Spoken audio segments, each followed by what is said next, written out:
이제 이 시장은 개인 투자자들만 노는 곳이 아니라는 거죠. 기업, ETF, 연기금, 이 고래들이 계속해서 돈을 쏟아붓는 시장으로 채들이 완전히 바뀌었다는 겁니다. 비트코인 현물 ETF 승인이었죠. 이건 그냥 상품 하나 나온 게 아니라 암호화폐가 제도권 금융으로 편입되는 역사적인 사건이었습니다. 중앙은행은 금리를 내릴 준비를 마쳤고 전 세계적인 돈 풀기는 초일기에 들어갔습니다. 역사적으로 가장 뜨거웠던 4분기가 다가오고 있는데 수급은 이미 완전히 무너졌습니다. 이 모든 게 바로 지금 동시에 벌어지고 있다는 거죠. 안녕하세요. 톰리 알람입니다. 펀드 스트레스의 톰리가 앞으로 딱 석 달 안에 비트코인에 괴물 같은 움직임이 올 거라고 선언했습니다. 모두가 숨죽이고 있는 지금 대체 그는 시장이 보지 못하는 무엇을 보고 있는 걸까요? 오늘 그의 폭탄 선언 뒤에 숨겨진 핵심 근거를 샅샅이 파헤쳐 보겠습니다. 자, 그럼 이쯤에서 궁금해지죠? 도대체 뭘 믿고 저런 말을 하는 걸까? 그걸 알려면 먼저 이 사람, 톰리가 어떤 사람인지부터 알아봐야 합니다. 그의 현재 예측이 왜 월가를 이렇게 뒤흔들고 있는지 제대로 이해하려면 시간에 좀 거슬러 올라가 봐야 합니다. 모두가 그를 비웃었지만 지금은 전설이 된 2019년의 그 예측 말입니다. 상상해보세요. 2019년 생방송 스튜디오입니다. 톰리가 나와서 여러분, 포트폴리오에 1, 2%만 비트코인에 넣어보세요 라고 말합니다. 분위기가 어땠을까요? 네, 맞아요. 스튜디오는 냉담했고 회의적인 진행자들은 대놓고 그를 조롱했죠. 하지만 결과는 어땠을까요? 역사가 모든 걸 말해주죠. 그때 5,000달러, 우리 돈으로 한 600만 원쯤 했던 비트코인이요? 자그마치 2000%가 넘게 폭등했습니다. 이번엔 그때보다 훨씬 더 대담한 예측을 들고 나타난 겁니다. 지금부터 하나하나 제대로 파헤쳐 보겠습니다. 첫 번째 이유, 톰리가 가장 중요하게 보는 촉매제입니다. 바로 미 연준의 금리 인하 사이클이죠. 금리 인하는 단순히 이자가 싸지는 게 아닙니다. 이건 연준이 시장에 던지는 거대한 신호탄이에요. 자, 이제부터 리스크 온, 마음껏 달려 하는 청신호라는 거죠. 이 스위치가 탁 켜지는 순간 돈의 물결은 어디로 갈까요? 바로 비트코인 같은 위험 자산으로 직행한다는 겁니다. 여기서 톰 리는 소름 돋는 역사적 평행 이론을 하나 꺼내듭니다. 바로 1998년이에요. 당시에도 연준이 금리 인하로 딱 방향을 틀자마자 나스닥 기술주들이 정말 괴물처럼 폭등했거든요. 톰 리는 지금 시장이 1998년과 판박이라고 보고 있습니다. 단지 이번엔 암호화폐가 될 거라는 거죠. 자, 두 번째 이유로 넘어가 볼까요? 이건 비트코인의 본질과 관련이 있습니다. 바로 비트코인이 전 세계 돈의 흐름, 즉 글로벌 유동성에 얼마나 민감하게 반응하는지에 대한 이야기입니다. 톰 리는 이런 말을 자주 합니다. 비트코인은 글로벌 유동성의 온도계다. 이게 무슨 뜻이냐면요.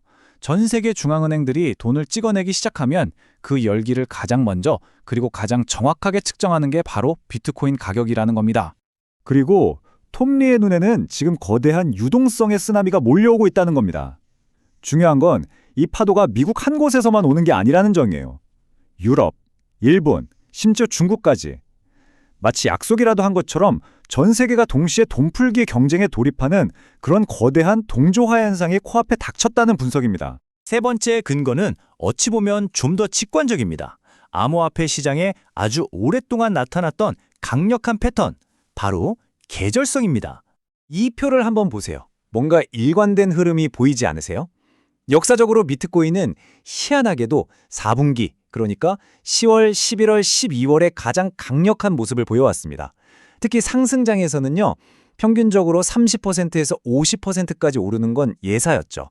아니, 왜 하필 4분기일까요? 톰 리는 두 가지를 꼽습니다. 첫째, 기관 투자자들이 연말 실적을 위해 포트폴리오를 재조정하고, 둘째, 개인들은 연말 보너스를 받죠. 여기에 나만 빼고 다 오르네 하는 심리가 기름을 붓는 겁니다. 그야말로 매수세가 폭발할 수밖에 없는 환경이 만들어진다는 거죠. 자, 이제 네 번째 이유입니다. 어쩌면 이게 가장 강력하고 가장 본질적인 이유일 수 있습니다. 이 숫자를 한번 비교해 보세요. 반감기가 지나서 하루에 새로 채굴되는 비트코인은 딱 225개뿐입니다. 그런데 월가의 거인들이 현물 ETF를 통해서 빨아들이는 양은요? 하루에 적게는 500개, 많을 땐 1000개가 그냥 넘어갑니다. 이건 뭐 예측의 영역이 아니죠. 그냥 팩트, 수학입니다. 수요가 공급을 그냥 압살하고 있는 겁니다. 기관들의 수요가 매일 새로 나오는 공급량의 최소 2배, 많게는 4배 이상을 먹어치우고 있다는 거예요. 톱니의 관점에서 이건 가력을 위로 쏘아 올릴 수밖에 없는 가장 강력한 로켓 엔진인 셈입니다. 그리고 여기서 톱니는 정말 기가 막힌 사실 하나를 짚어냅니다. 자, 공급 측면에서 보면요. 앞으로 세상에 나올 모든 비트코인의 95%가 이미 채굴이 끝났다는 겁니다. 사실상 나올 물량은 거의 다 나왔다는 뜻이죠. 그런데 말입니다. 수요 측면을 한번 볼까요? 전 세계 인구 중에 암호화폐를 가지고 있는 사람은 아직 5%도 채 안 됩니다. 톱니가 지금 시장을 보는 관점은 이겁니다. 이 네 가지 거대한 힘이 각자 움직이는 게 아니라 지금 한순간에 한 지점으로 모여들고 있는 퍼펙트 스톰이라는 겁니다. 다시 한번 정리해볼까요? 중앙은행은 금리를 내릴 준비를 마쳤고 전 세계적인 돈 풀기는 초읽기에 들어갔습니다. 역사적으로 가장 뜨거웠던 4분기가 다가오고 있는데 수급은 이미 완전히 무너졌습니다. 이 모든 게 바로 지금 동시에 벌어지고 있다는 거죠. 자, 그런데요. 톱니는 이건 시작에 불과하다고 말합니다. 판에 완전히 뒤집어버려 훨씬 더 중요한 진짜 게임 체인저가 따로 있다는 거죠. 바로 과거와는 차원이 다른 시장의 판 자체를 바꾸는 거대한 구조적 변화입니다. 톱니는 단언합니다. 2024년은 바로 기관 채택의 원년이라고. 이제 이 시장은 개인 투자자들만 노는 곳이 아니라는 거죠. 기업, ETF, 연기금, 이 고래들이 계속해서 돈을 쏟아붓는 시장으로 체질이 완전히 바뀌었다는 겁니다. 비트코인 현물 ETF 승인이었죠. 이건 그냥 상품 하나 나온 게 아니라 암호화폐가 제도권 금융으로 편입되는 역사적인 사건이었습니다. 톱니의 일침이죠. 사람들 아직 현물 비트코인 ETF가 얼마나 무서운지 모르고 있다. 이겁니다. 그의 주장은 명확해요. 이 ETF가 매일같이 빨아들이는 엄청난 돈의 힘이 아직 가격에 다 반영되지 않았다는 겁니다. 말로만 하면 감이 안 오시죠? 숫자로 직접 보여드리겠습니다. 자, 보세요. 현재 모든 비트코인 현물 ETF에 몰린 돈이 무려 500억 달러, 우리 돈으로 약 69조 원입니다. 69조! 근데 이건 약과예요. 세계 1위 자산운용사죠. 블랙록의 아이비트 ETF 하나만 보세요. 출시 10개월 만에 200억 달러, 약 27조 6천억 원을 쓸어 담았습니다. 이게 말이 되는 속도입니까? 하지만 톱니는 여기서 한 발 더 나갑니다. 이건 그냥 에피타이저다. 진짜 메인 디쉬는 아직 나오지도 않았다는 겁니다. 자, 진짜 큰 손들이 누굴까요? 바로 연기금입니다. 전 세계 연기금이 굴리는 돈이 얼마인지 아십니까? 자그마치 50조 달러. 네, 조 단위가 아니라 우리 돈으로 약 6.9 경원입니다. 경. 여기서 톱니가 아주 소름 돋는 계산을 합니다. 만약 이 돈의 딱 1%, 이 1%만 비트코인에 들어온다면 자그마치 5천억 달러의 매수세가 들어오는 겁니다. 이건 지금 비트코인 덩치의 40%를 넘는 시장을 통째로 뒤흔들 수 있는 돈입니다. 좋습니다. 이렇게 어마어마한 기관 자금이 들어오면 시장이 어떻게 바뀔까요? 그냥 가격만 오를까요? 과거 사이클 다들 기억하시죠?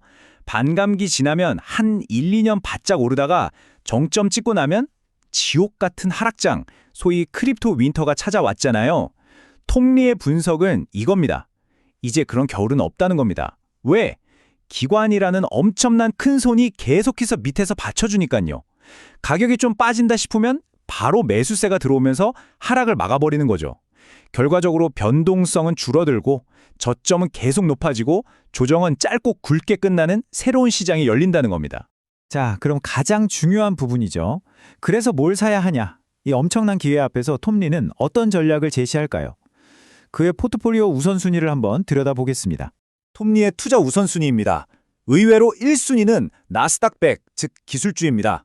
이쪽도 상승 여력이 충분하다는 거죠. 하지만 그가 몬스터 무브, 즉 괴물 같은 상승이 나올 거라고 콕 집어서 예언한 자산은 바로 2순위에 있는 비트코인과 이더리움입니다. 왜냐? 돈이 풀릴 때 가장 폭발적으로 반응하는 자산이기 때문이죠. 그리고 3순위는 금리 인하의 직접적인 혜택을 볼 소형주와 금융주입니다. 자, 이제 대망의 결론입니다. 톱니가 말하는 그 괴물 같은 움직임, 과연 어디까지 갈까요? 그가 제시한 2025년 말 목표 가격, 정말 입이 떡 벌어지는 수준입니다. 자, 공개합니다. 톱니의 2025년 연말 타겟 프라이스, 비트코인 20만 달러에서 25만 달러, 그리고 이더리움은 10,000달러에서 12,000달러입니다. 지금 가격에서 몇 배입니까? 정말 어마어마한 상승을 예측하고 있는 거죠. 그리고 이 모든 분석을 관통하는 톱니의 핵심 메시지는 바로 이겁니다. 이건 그냥 좀 오르는 반등 장세가 아니다. 시장의 체질 자체가 바뀌는 구조적 변화와 함께 오는 역사적인 대세 상승장이다. 단순히 가격이 오르는 걸 넘어서 이 자산의 위상 자체가 달라지는 순간이라는 거죠. 자, 그럼 마지막으로 정리해 보겠습니다. 왜 괴물 같은 상승인가? 첫째, 1998년의 데자뷰, 연준의 피봇이 온다. 둘째, 금리, 유동성, 계절성, 삼박자가 딱 맞아떨어진다. 셋째, 비트코인 물량은 씨가 말랐는데 사겠다는 기관은 이제 막 줄을 서기 시작했다. 넷째, ETF라는 거대한 자금 펌프가 매일같이 시장에 돈을 쏟아붓고 있다. 그리고 마지막 다섯째, 지긋지긋했던 4년 주기는 이제 끝났다. 새로운 시대가 열렸다는 겁니다. 톱니의 분석대로라면 정말 앞으로 3개월이 투자자들에게는 골든타임이 될 수도 있겠습니다. 쪽집게 톱니의 인사이트를 실시간으로 받으시고 싶으시면 구독 잊지 마세요. 다음 영상에서 찾아뵙겠습니다.